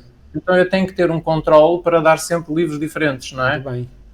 quando é a mesma Olha, pessoa. Então, uma excelente proposta, irmão. eu vou tendo, Ainda eu bem que está tenho a esse partilhar registro isso. em computador, tenho esse registro em computador. E Muito às bem. vezes vou lá e vejo e já não me lembrava que tinha oferecido este livro àquela pessoa. Em que data foi? Foi nesta data. Pronto, e é assim, Muito eu bem. sinto um presente grande em oferecer livros. De modo que tudo o que existe neste mundo vai acabar. E nós temos Exatamente. que sentir um prazer em usar aquilo que temos para espalhar a verdade. Oh, irmão, se me permite eu gosto também de fazer esta analogia. Imaginem, por exemplo, toda a gente conhece ou já ouviu falar do naufrágio do Titanic, não é? Portanto, foi um Sim, sim, naufrágio que foi, enfim, muito falado e famoso. continua a ser falado ainda e toda a gente já ouviu falar nisso. Imagine o Titanic já, portanto, já quando estava, portanto, para naufragar, não é? E algum dos seus passageiros ter a ideia de fazer algo importante lá dentro do navio, digamos, uma obra digamos, a médio ou longo prazo. Isto faz algum sentido? Não faz sentido nenhum. Porque quando o navio está a naufragar, Pois, qual é o sentimento que se apodera das pessoas? É o sentimento de se salvarem, sobrevivência. portanto, de salvarem a sua vida, porque Isso. e fugir do navio, e fugir do Pois, meio que lhe pois, proporciona salvação. pois. Ora, este mundo é um É autêntico um Titanic a navio que está a afundar-se. afundar e É que um vai navio que está a afundar. afundar. Portanto, é uma Exatamente. loucura autêntica estar a investir neste mundo em coisas a médio ou longo prazo, porque isto vai tudo para o fundo. Tudo para o fundo. Vai, isto vai desaparecer Para o tudo. fundo Isto vai desaparecer tudo. no sentido Então, figurado, o que não é que é? nós temos que fazer? O que é que nós temos que fazer? Neste capítulo 3 de 2 de Pedro, é-nos dito no versículo 11, no versículo 13 e no versículo 14 que, além de não guardarmos as nossas posses, temos que ser santos, irrepreensíveis e piedosos, diz o Exatamente. verso 11, não é? E no verso 13 diz que nós temos que ser pessoas justas, porque vamos habitar no mundo em que habita a justiça. E o Novos céus e versículo nova terra 14 em que diz, habita a justiça. exatamente, e no versículo 14 diz que nós temos que nos empenhar por sermos achados sem mácula e irrepreensíveis. Exatamente. Então, há algo que não devemos ter e há algo que devemos ter. O que é que não Exato. devemos ter? Propriedades, Posses não devemos materiais. posses materiais. Ou temos, mas aplicamos para espalhar o Evangelho. O Isso. Senhor dá-nos, o Senhor abençoa-nos e nós vamos usando para espalhar o Evangelho. Agora, ter e não fazer nada não serve. Não adianta, vamos perder e não vamos usar na obra de Deus. E a última oportunidade para os adventistas ricos e para todos aqueles que são ricos é isto, o alto clamor e a chuva serôdia. E depois há algo que devemos ter, então, é a justiça, o caráter de É o Cristo, caráter, ser sem exatamente. mácula, irrepreensível, viver em santo procedimento e piedade. Então, isto é que é simplificar. Exatamente. Pronto. Esta é a ideia principal da Bem, lição irmão, de se me terça-feira. permite, eu gostaria aqui de. Acho que vem a propósito dizer isto, que é o seguinte: eu tenho encontrado, e felizmente tenho encontrado muitos irmãos que se preocupam em hoje, e eu creio que é o momento apropriado, sem dúvida, de procurarem uma vida no campo, ok? E tenho encontrado um número crescente de irmãos e de irmãs, e eu digo muito honestamente, e Deus é a minha testemunha, que cada vez que ouço que um irmão ou uma irmã ou uma família tomou essa decisão, eu no meu coração sinto-me feliz por isso, ok? Agora, às vezes fico um bocadinho preocupado no meu coração, e às vezes faço disso motivo de oração ao Senhor por essas pessoas, que é o seguinte: será que esse irmão, essa irmã, atenção, não estou a querer julgar ninguém ou a motivação, porque não conheço o que vai no coração de cada um, como é óbvio, não é? Mas há uma pergunta que se aflora às vezes à minha mente, e a pergunta é esta: será que esse irmão, essa irmã percebe, digamos, o objetivo fundamental pelo qual o Senhor instruiu o seu povo a viver no campo? É importante nós sabermos isso. Porque alguns me parece que pensam que só se deve ir para o campo, pronto, e encontrar lá um meio de subsistência, não é? Bom, isso é verdade, não há dúvidas sobre isso, mas esse não é o objetivo principal. Nós devemos ir para o campo para ter os meios de subsistência, sim, mas para estarmos melhor preparados e equipados para a obra de Deus. Isso, exatamente, isso. Ainda recentemente eu encontrei duas famílias que se uniram, portanto, para fazer um trabalho, portanto, juntos num terreno, e o objetivo deles é irem viver para lá para depois se dedicarem, portanto, têm o seu alimento, portanto, as suas necessidades satisfeitas, mas para se dedicarem digamos, para estarem à vontade, porque agora o trabalho que têm atualmente não lhes permite, digamos, ter tempo, digamos, à disposição deles para fazer o trabalho que eles gostariam de fazer. Então, e precisam do trabalho para quê? Para a subsistência. Mas se a subsistência está garantida, então agora podem dedicar o tempo que dedicavam antes ao patrão, à empresa, à firma para onde trabalhavam, agora podem dedicar o seu tempo a fazer trabalho missionário. E esses irmãos ouvi com muito regozijo da minha parte dizer, pois nós queremos ir aqui de aldeia em aldeia aqui à nossa parte fazer trabalho missionário. É isso que deve ser feito. É isso que deve ser feito. É, portanto, o refúgio no campo não é só um abrigo, não é só um esconderijo. Eu agora fico lá no cantinho e de lá não saio. Não. Esse refúgio, essa vida no campo é para termos a nossa subsistência assegurada.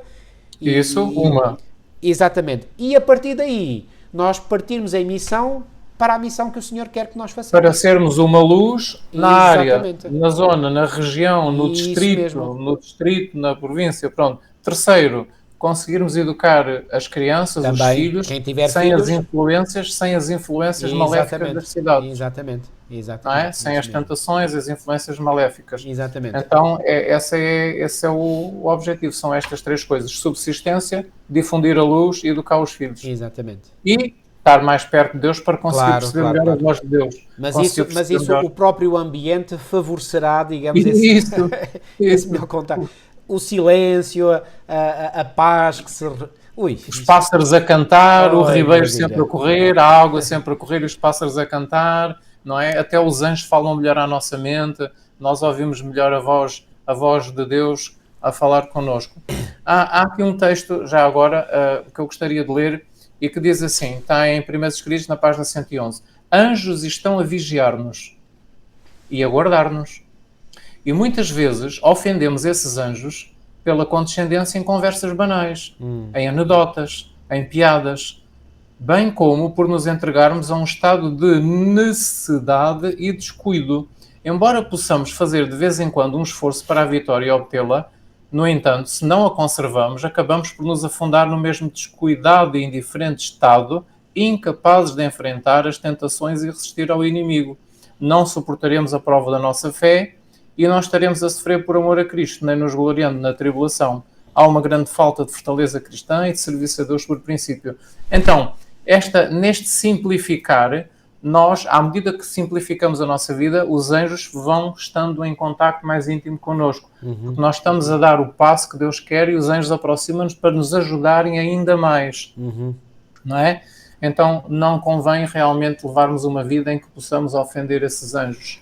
Pelas anedotas, piadas, conversas banais. A nossa aproximação de Deus, à medida que nos aproximamos da vinda de Cristo, deve ser cada vez mais perfeita. Eu creio que o irmão já introduziu o tema da lição de quarta-feira sobre as prioridades. E estas prioridades é exatamente, se nós colocamos Deus em primeiro lugar, ou é tudo ou é nada. Não há aqui meio termo. E, portanto... aliás, o princípio bíblico, amarás, pois, ao Senhor teu Deus de todo o teu coração. Todo o teu coração. Não é apenas de uma parte do coração, é de todo o teu coração. E de toda a tua alma, e de todo o teu entendimento, e de todas as tuas forças. É tudo. Deus quer tudo de nós. E porquê que Ele quer tudo de nós? Podemos dizer, Ele é muito ciumento, Ele é muito cioso, Ele é... Não, Deus quer tudo de nós porque Ele sabe que só assim é que nós seremos felizes. Não há volta a dar. O ser humano só é feliz quando tem Deus na sua vida. Fora de Deus não há felicidade. Não há alegria, não há satisfação, só há angústia e problemas e desalento e depressão e tudo mais. E distúrbios mentais. Portanto, só com Deus nós estamos felizes. E quanto mais Deus nós temos, mais felizes nós estamos. Se temos totalmente Deus, então aí estaremos totalmente felizes. É tão simples quanto isso. Pronto. Aqui o princípio então a adotar pelos adventistas do sétimo dia, segundo a lição de quarta-feira, é amar Deus de todo o coração. E lembrar que é impossível servir a dois senhores. Ou seja, não caiamos na armadilha e na tentação de servir a dois senhores. Servir a Deus e as riquezas, servir a Deus e a mamon, servir a Deus e o mundo. Não é? Nós não podemos ter um pé no mundo e outro na igreja. Isso é impossível. Nós vamos acabar por perder a vida eterna. Exatamente. Então, e quando Cristo diz em Mateus capítulo 6, versículo 24, ninguém pode, quando ele diz ninguém pode servir dois senhores, ele está a dizer mesmo que é impossível. Que é impossível. Ou seja, não caiamos na ilusão de que podemos ter um pé na igreja e outro no mundo. Não podemos fazer isso. É uma ilusão. Quem acredita isso é uma ilusão. Ninguém pode. É impossível. O que Cristo está a dizer é impossível, não caiam nessa armadilha. Ou servimos a Deus, ou servimos o outro lado. Os Exatamente. dois, ao mesmo tempo, não. Porque ou aborreceremos um e amaremos o outro, ou nos devotaremos a Exatamente. um e desprezaremos um outro. Não é? Portanto, estes são os princípios a adotar. Os passos concretos é amar a Deus de todo o coração, não amar a Deus E pela metade. aqui E na que é última impossível parte, servir dois lados. exatamente, aqui na última parte do versículo 24, quando diz na versão clássica não podeis servir a Deus e a Mamon, aqui a Mamon, A na versão, riquezas. diz a riqueza, exatamente. Portanto, Mamon era o Deus das riquezas.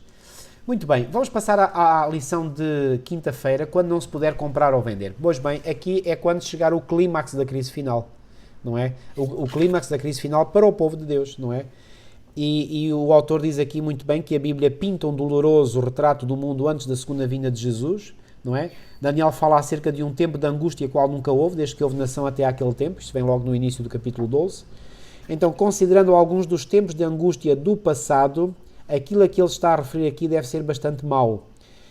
Ellen White tem uma frase, agora não me lembro onde é que está, onde ela diz que muitas vezes nós exageramos na forma como antevemos o futuro, mas quando pensamos na crise final, o mais exagerado que nós pudermos pensar ficará aquém da realidade, da do que vai ser a realidade, Exatamente. exatamente. Fica aquém daquilo que vai ser. Portanto, Isso vai quando eu ser li mesmo aquilo mal. pela primeira vez, já aqui há muitos anos atrás, eu fiquei a pensar naquilo por minutos e minutos.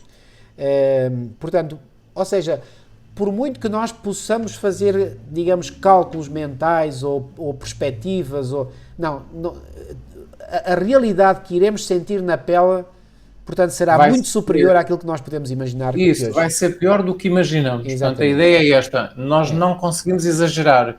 É impossível exagerar. Vai ser pior do que aquilo que possamos imaginar. Exatamente. Portanto, com relação e à aquilo crise podemos que está imaginar de forma exagerada, pensando nós. Isso. Portanto, quando Deus diz, já no Antigo Testamento, quando fez o profeta Daniel escrever que haverá um tempo de angústia, qual nunca houve desde que houve nação até aquele tempo, é mesmo assim. Exatamente. Não é? É mesmo assim, vai ser um tempo de angústia muito grande. Vai ser um tempo de angústia para o mundo, para os habitantes deste planeta, para todas as pessoas que estiverem a viver neste planeta. Para o povo de Deus, não haverá este tempo de angústia, por um lado, porque nós estaremos protegidos pelo poder de Deus, porque quando começar o tempo de angústia, é uma época em que já não haverá mais mortes, não haverá mais mártires, já não morre mais ninguém.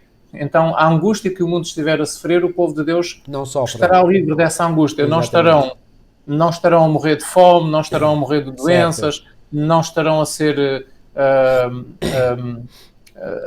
mortos pelos poderes políticos, tanto pelos poderes religiosos. Mas essa angústia que o povo de Deus viverá nesse tempo, ela tem uma designação muito específica, é a angústia de Jacó, exatamente. É a angústia de Jacó. O mundo está a sofrer a angústia, mas o povo de Deus sofre a angústia de Jacó. E porquê que é chamada a angústia de Jacó? Porque será uma angústia em tudo semelhante à angústia que o patriarca Jacó viveu. Isso. E há aqui semelhanças muito, muito interessantes, que são as seguintes. Repare, quando é que Moisés entrou em angústia? Quando ele soube que o seu irmão Esaú, o seu irmão gêmeo Esaú, vinha ao seu encontro com 400 homens. Foi aí que Jacó começou a sentir essa angústia. Digamos, o facto de ele ter sabido que Esaú vinha ao seu encontro com 400 homens foi o acontecimento que desencadeou a angústia nele. Agora, não foi a perspectiva que ele tomou consciência plenamente que o seu irmão não vinha com 400 homens para lhe dar as boas-vindas. Claro que não. Esaú vinha com 400 homens para, digamos, lhe tirar a vida. Isso era ponto assente. E Jacó sabia isso muito bem. Ou seja, Jacó sabia que o ódio que o seu irmão tinha há 20 anos atrás, quando ele deixou a casa dos pais, era o mesmo que tinha 20 anos depois. Não tinha sumido. Então Jacó, ele entra em angústia e ele ora e luta com Deus, até ter a certeza que Deus o abençoava.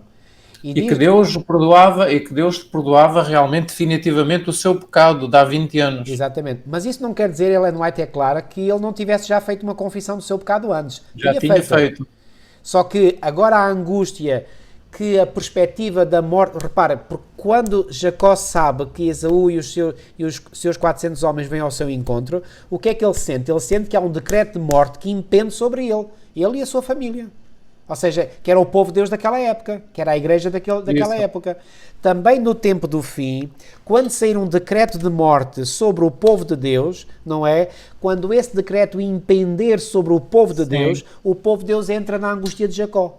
Isso. Agora, aquilo que alimentou a angústia de Jacó não foi o facto de ele saber que era... Não, aquilo que alimentou a angústia foi a dúvida se o seu pecado estava realmente perdoado por Deus ou não. Sim. Da mesma forma, no tempo do fim, aquilo que alimentará a angústia do povo de Deus, a angústia de Jacó, é a dúvida se os seus pecados, que foram entretanto confessados, estão de facto perdoados ou não. Isso, correto, boa explicação, é isso mesmo. Okay? Agora, há um acontecimento que é o decreto de morte, que quer no caso de Jacó e da sua família, que era o povo de Deus daquela época, quer no caso do povo de Deus no tempo do fim, desencadeou a angústia. Digamos, foi o elemento desencadeador, ok? Agora, o que alimentou a angústia em si foi a dúvida. Foi a dúvida. E Ellen White diz que o povo de Deus lutará com Deus como Jacó lutou, até que finalmente uma paz sobrevirá ao seu coração e eles terão a certeza, pela fé, de que os seus pecados estão perdoados. E, portanto, foram perdoados ainda durante o tempo da graça. Ainda antes do fim do tempo da graça. Porque se houvesse algum pecado que não tivesse sido confessado, então eles aí não estariam em segurança. Não, porque já não há a possibilidade de confessar o pecado e ele ser perdoado. Já não há sacerdote porque não há intercessor no santuário celestial. Já não há sacerdote no santuário celestial. Cristo saiu de lá, Cristo despiu as vestes de sacerdote e vestiu as vestes reais. E como Rei dos Reis e Senhor dos Senhores, ele está-se a dirigir para a terra nesse momento. Ora bem. Então reparem, tudo isto é uma mensagem que é perfeitamente coerente, tudo se encaixa umas coisas nas outras, e isto para mim tem uma lição pragmática, e a lição pragmática é, enquanto é tempo, enquanto vivemos sob o tempo da graça, é tempo de fazermos uma confissão específica dos nossos pecados.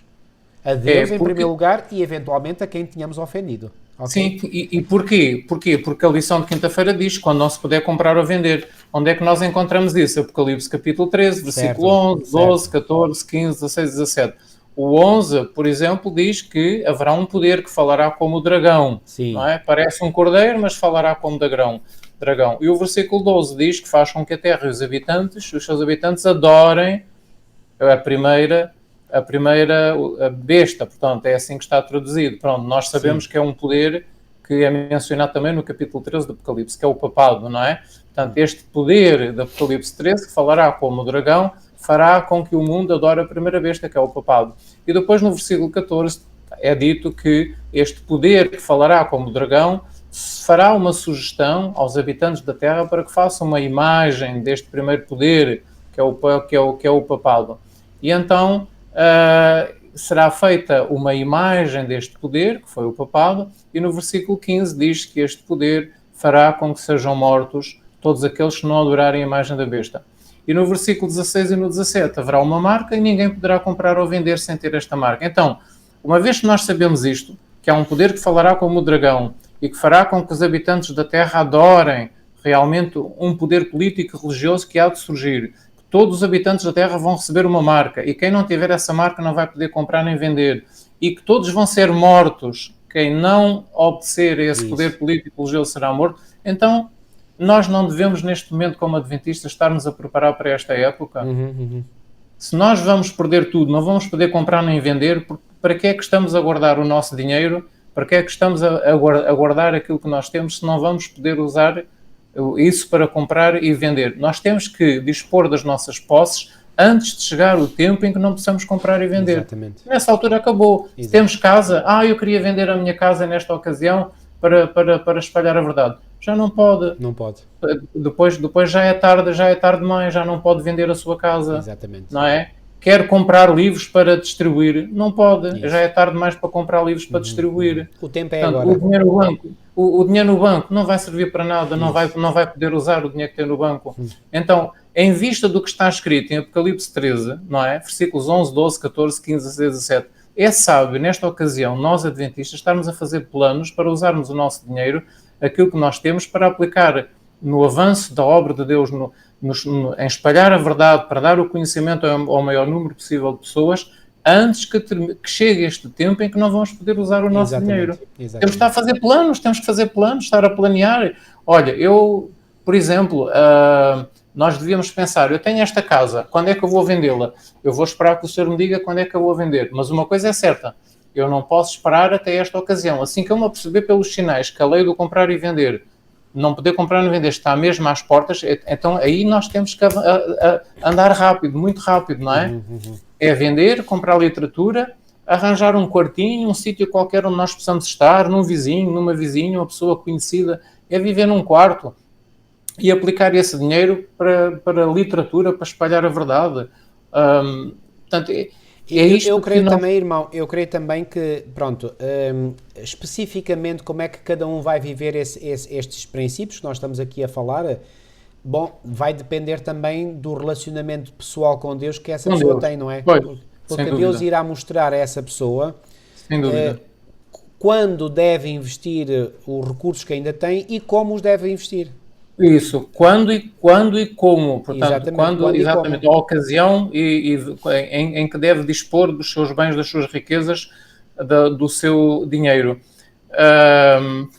Portanto, e aqui a nossa lição diz-nos, e muito bem, que o nosso trabalho é, num certo sentido, vendermos o nosso tempo, as nossas aptidões, os nossos bens àqueles que os querem comprar. Isso. São os patrões, não é? Não ser capaz de comprar ou vender significa que não se é capaz de funcionar em sociedade. E isto vai acontecer. Nós não vamos conseguir viver em sociedade. Exatamente. A pressão sobre aqueles que permanecem fiéis será então enorme.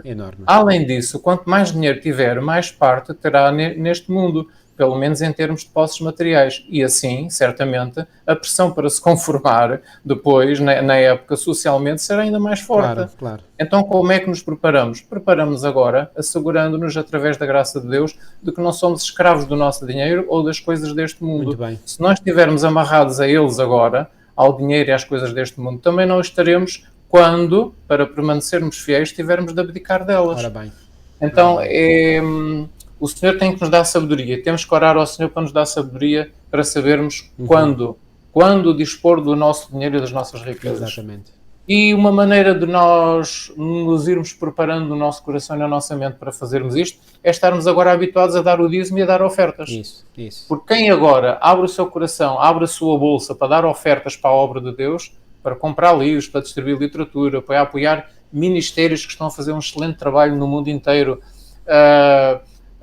Olha, por exemplo, nós durante anos, o nosso hábito tem sido em ofertas, parte das nossas ofertas tem sido para o 13º sábado, por exemplo, não é?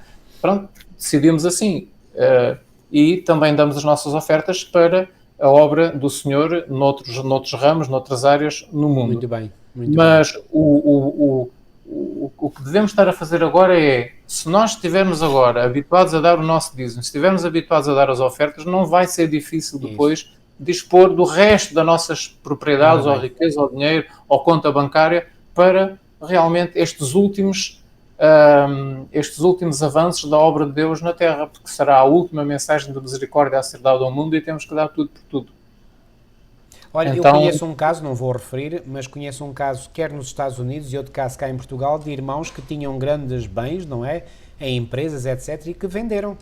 E venderam para quê? Precisamente para começar a aliviar, digamos, para começar a simplificar, como diz aqui na lição de terça-feira, a carga que levam de riqueza, de posses, não é? E esta imagem do aliviar a carga vem ao encontro perfeitamente, encaixa perfeitamente naquela primeira visão que Deus deu a Ellen White, em que ela viu o povo de Deus a caminhar para a pátria celestial e eles iam desenvencilhando-se das suas cargas, não é? Eram carroças carregadas de coisas. Carroças carregadas, largaram as carroças. Depois iam só com as mulas, não é? Iam só com os cavalos. Depois até as mulas tiveram de deixar. Levar os cavalos. Depois eram trouxas pesadas às costas, eram grandes mochilas às costas. Também tiveram que deixar isso. Também já chegaram a um ponto do caminho que nem podiam levar a carga que tinham às costas. Era só o que tinham no corpo. Exatamente. E então avançaram.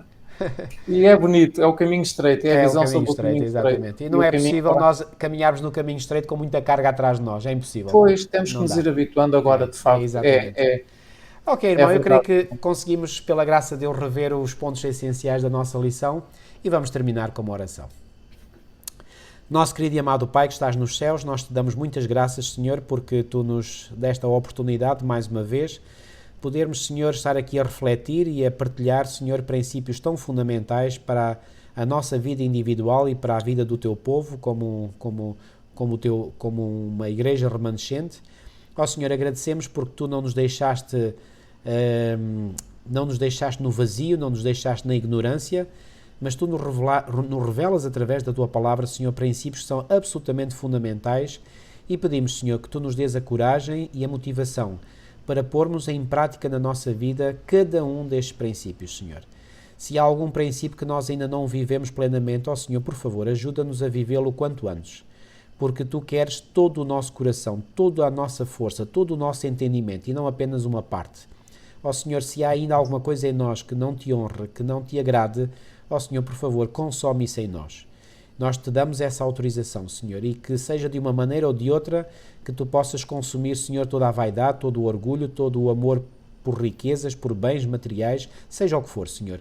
Consome isso no nosso coração e que Amém, o nosso caráter possa cada vez mais refletir o puro caráter do nosso amado Salvador. Amém, Senhor. Fica connosco, Senhor, livra-nos de todo o mal. Tudo isto nós te pedimos e pela fé te agradecemos. Em nome de Jesus. Assim Amém. seja. Amém. Ok, amigos, ficamos combinados para a próxima semana. Até lá, que Deus vos abençoe grandemente e até para a semana, se Deus quiser. Até para a semana. Deus vos abençoe a todos também. Obrigado.